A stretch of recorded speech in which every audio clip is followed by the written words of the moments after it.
I'm doing a bit of a longer video here. It's going to be a good half hour, people, but it's worth millions of dollars to millions of people, the information I am about to provide. Canadian real estate greed and corruption made legal by secret filing in Ontario and every province but Alberta, Saskatchewan, and Manitoba. And more on that later. Please share. I'm begging of you. I have been fighting for over 3 years, and it cost me everything, my life savings, and made me homeless to try to get rights for you. And the media has, national media has completely ignored the situation. One by one, I've sent out to small newspapers hoping that somebody, somewhere, someday, one editor will care. But people have a right to know the truth. Roland, my mother, 98, died with a broken heart, and I, Trudy, 76, with severe disabilities and Parkinsonism, was robbed of my home, our properties, land, and income from the properties, fraud by my brother, then more fraud by someone who pretended to help me while I was incapacitated with a tumor and my mother was dying, and then cheated by my lawyer, $70,000, and made homeless. Completely heartless. Trent's treachery cost me everything, and it can happen to anyone because our laws make property theft and fraud legal. What Trent did is demonic. That's the lawyer. Why he would do that? I paid him to do a job, and he seemed to care. All right, I call me naive, but I really think he cared. And then all of a sudden he turned into this monster and he fired me. But here's the thing, people. You just don't get it that in Ontario and every province in Canada, except for the 3 I mentioned, anyone can steal your property in secret, put their name on title in secret, commit fraud in secret, put a mortgage in secret, sever joint tenancy in secret, and it's legal. This causes the loss of your homes, and each person fights alone, helpless, like beached whales. Well, naively, I tried to change that by fighting the law. I researched over 100 years of property theft. Nobody bothered to go after the law. So it made sense to me. And Trent Faldeen assured me that he knew how to do this under Section 7 of the Charter of Rights. Only, yes, he did know how to do it, and he could have done it. I don't know why, and I'm not going to pretend to understand what he did to me. But what really matters to me is I don't care about being homeless. I do care that he took $70,000 of my money and my expertise and my experience, and I helped him turn it into a thriving business. And that demonic monster, that heartless creep, canceled, closed my file, so that I have no chance of doing anything. I lose the case by default. I lose everything, including the case against my brother. Secret filing on property goes back to Roman times and has no place in a democratic society. It was banned in England in 1925. In the United States, well, I don't know if it was ever there, because that is a democracy and they don't have it. And in Europe and every other country, it's banned but Canada. Canada is a dangerous place to either buy property or invest in, except for the 3 provinces that banned secret filing. Alberta banned it in 1985, Manitoba in 1988, and in 1989, Saskatchewan has by far the best protection for registered owners. It is almost impossible to commit fraud in Saskatchewan.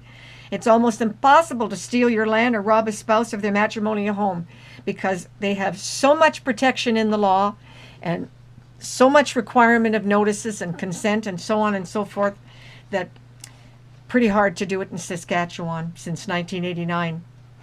Of course, before that, it was done plenty of times. And Ontario is by far the worst.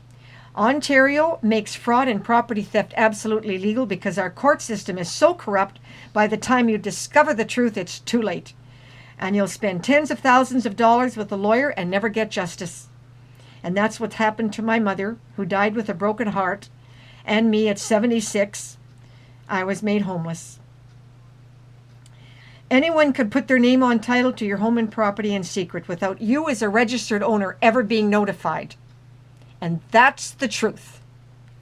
Anyone can sever joint tenancy on any of your properties, including your matrimonial home, in secret without you as a spouse ever being notified. And that's the truth. I tried to get secret filing banned and came so close. 4 years of research, and I did most of it. Trent only did a small portion of what I did. And most of my savings to gather the evidence, to file an affidavit against the Ontario government, which would have gone to the Supreme Court, which would have given the right to notification to every Canadian coast to coast. And that bastard fired me and refused to finish the job, took the money and just closed me down like I was trash. Despite being homeless, severely handicapped with Parkinsonism disease in honor of my dead mother, I willingly gave him that money to file an affidavit to get rights for you. And he promised my dying mother that no matter what would happen, he would never abandon us, that he would always fight for our rights. Suddenly, when I began to run out of money, he fired me. He took offense to my being upset that the government was costing me so much money. Okay, I got upset. I'm homeless, people. I had to move in with my boyfriend. Well, okay, that's very nice. I'm not sleeping in my car like happened to be in 1984 when I lost my home because of my disease not being legally recognized. But that doesn't make it any different. I'm still homeless, and all that money's gone, and over $1 million in investments and properties are gone. So don't say to me I'm okay. Yeah, that's what he flippantly said. Well, you're okay. You're with Dan. Yeah, okay. I'm not dead. But that doesn't make it okay. He turned on me like a callous monster, knowing it would sabotage both my cases. It didn't even cross his mind that millions of people are now not going to get human rights. And he could have done it. He could have done it. Yeah, I'm screaming. He accused me of being angry one time. I wasn't angry. I was scared. He was sitting doing all these criminal cases and doing everything and putting me on the back burner, and I'm putting out all this money. And it's 3 years later, and I was getting scared because everything that I'm fighting for hinged on this affidavit getting filed within a proper length of time. And he procrastinated, and I wasn't even getting angry at him. I was angry with the government putting me through this. Why should I have to spend all my money to get rights for you? And the media. No public support, no people support, no media support. And I'm doing this all by myself for your sake. And yeah, I got upset. Excuse me, I had a right to get upset. So I have 2 cases. One is the Ontario government to ban secret filing, and 2 is the fraud against my brother who stole title to our home, embezzled estate funds, committed income tax fraud, and it was all made legal because a direct result of secret filing, without our ever as registered owners as ever being notified of anything. Yeah, that's legal in Canada. So yeah, fraud and corruption in Canada is legal. There's no federal law against it. Except for those 3 provinces, that's it, you're screwed. How can anyone take the life savings of a handicapped homeless senior at 76 like me, grieving the loss of my mother and home, and deliberately cause me to lose everything? I don't know. He'll have to answer to God on that one. He just fired me knowing what it would do to me. It was like some kind of vengeance. I became his enemy, and boy, he's going to get even with me for a crime I didn't commit. That's pretty sick, people. I think he's sick. He's on some kind of sick cookies. But what he did was guaranteed me to lose both cases by default. He knew I had neither the health nor the money to start all over again. And at first I fell apart. I tried to kill myself. I was so devastated. My boyfriend, Dan McIsaac, with 30 years, stopped me with brute force, and he locked me in my bedroom until I could come to my senses. And he just kept saying to me that there's got to be another way. Well, I don't know. I've tried. Media just doesn't care, but I'm doing it again. Then in a vision, I kept seeing all those millions of Canadians, that's you people out there, in jeopardy of losing your homes, and that fighting for fundamental human rights to ban secret filing was a cause worth fighting for. Slowly, barely able to function, I worked day and sleepless nights, typing, begging by email, wrote and mailed over 50 advocacy groups and lawyers, coast to coast, members of Parliament, Premier of Ontario, Prime Minister, and they all refused to help me. So I can't get a lawyer, and I can't fight, and I can't do anything. I'm really screwed. But that means you're screwed, people. You're screwed, not just me. I don't count. But millions of you are in the same position I'm in, or will be. Or your children will be, unless something is done. Yeah, I'll continue now to fight until I die to get secret filing banned, to get the world to know the truth. I'll put it up on YouTube like I'm doing now. You won't share it. You never do. Nobody gives a damn. But I'll just keep doing it. One day at a time, I'll send out to little newspapers. I just sent one to the Ontario Farmers Press. Because people don't know this is within the law, that you can legally be robbed of your property.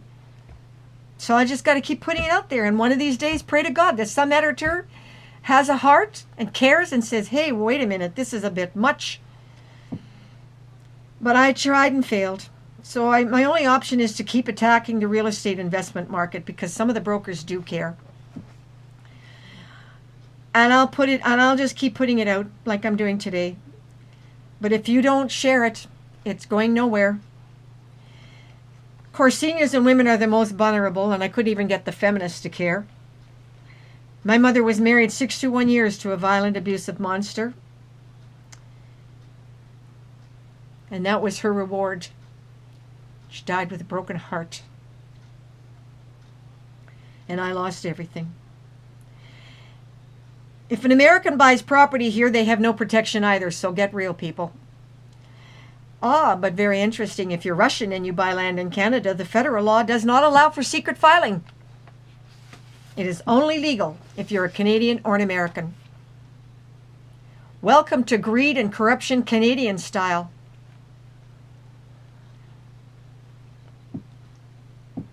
I put this out on some of my websites, which I will type on the YouTube later. As for my lawyer, my mother and I worship Trent Faldeen as our hero savior. I guess the moral is this part of my story.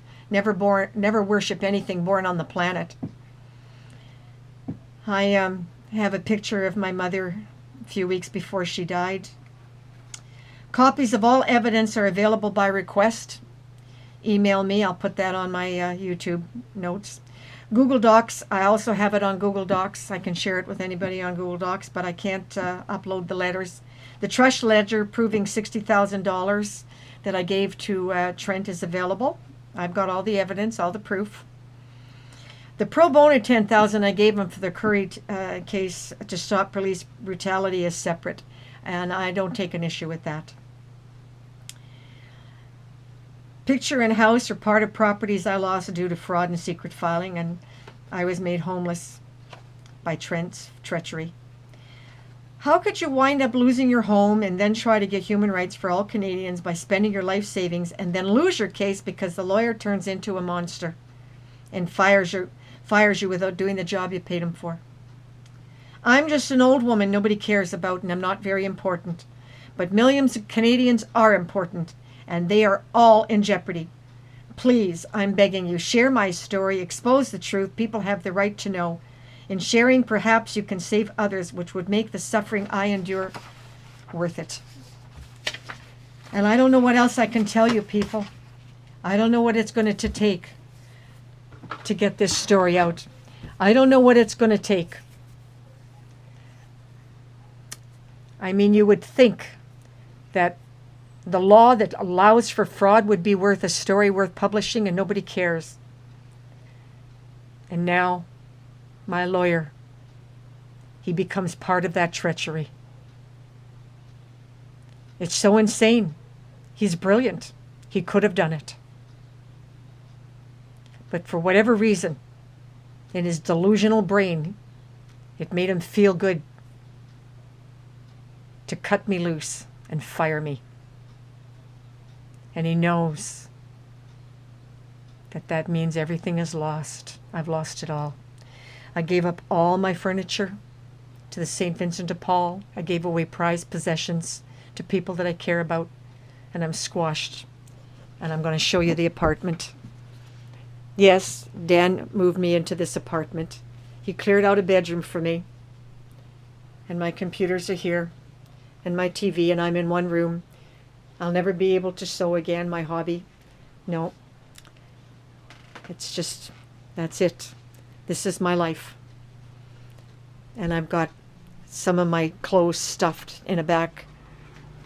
It's not really a bedroom, it's a half a room. It's just I'm stuffed. We crashed, we did. And my files, all my research files. Yeah.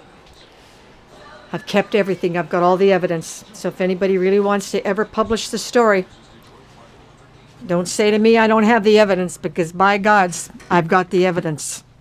I just pray to God that I can get the public to care and the media to help me get the law changed. Ban secret filing. It's a travesty of justice. Ban secret filing in Canada.